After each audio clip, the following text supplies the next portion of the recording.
Hello, good morning. So, nag-bake pala ako ng peanut butter and jelly. Minix ko lang yung softened butter. Unsalted siya, naka-room temperature lang. Gumamit ako ng hand mixer. Then after no, nilagyan ko siya ng sugar, flour, at saka baking powder and baking soda. Tapos minix ko lang ulit siya hanggang maging sandy na yung texture niya. Then sinet aside ko siya sa isang container. Naglagay ako ng buttermilk. And then, nag-crack ako ng 3 eggs. After nyan, nilagyan ko siya ng jelly. Yung jelly is jam lang yon. So, kahit anong meron ka, blueberry yung ginamit ko. Pwede ka din gumamit ng strawberry or kahit anong gusto mo. Then, after nyan, mix mo lang siya. Yung sinet aside natin na dry mixture kanina, unti-unti ko siyang nilagay, yung wet mixture, and then hinalo ko pa rin siya ng mixer natin. And then, pag nahalo mo na siya, ganito na siya, parang medyo foamy. Naglagay na ako sa cake tin natin. Then, nilagay ko siya sa oven. Habang nasa oven siya, gawin natin yung frosting. So, smooth peanut butter, nilagyan ko siya ng cream cheese. And then, after niya, nilagyan ko din ng vanilla extract. At saka, nilagyan ko ng powdered sugar or yung icing sugar natin. Tikman mo lang kung gaano katamis magusto.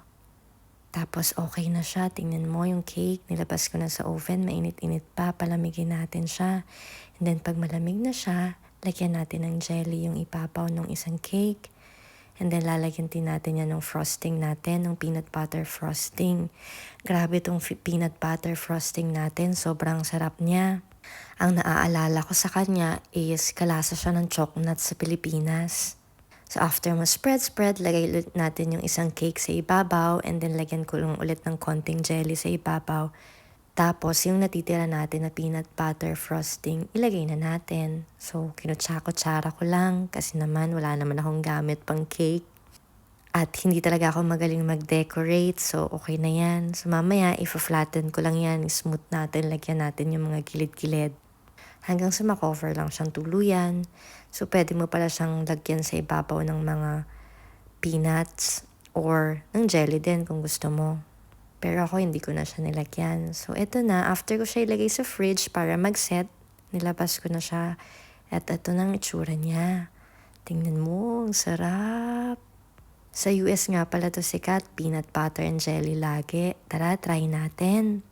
Sa Pilipinas, ang sarap siguro nito, guava jelly. Anyway, ang lambot-lambot niya. At yung icing niya, sobrang sarap. Grabe. Parang kaya kong umubos ng 3 slice sa isang upuan. So, pag di ka na busy, try mo din. Enjoy!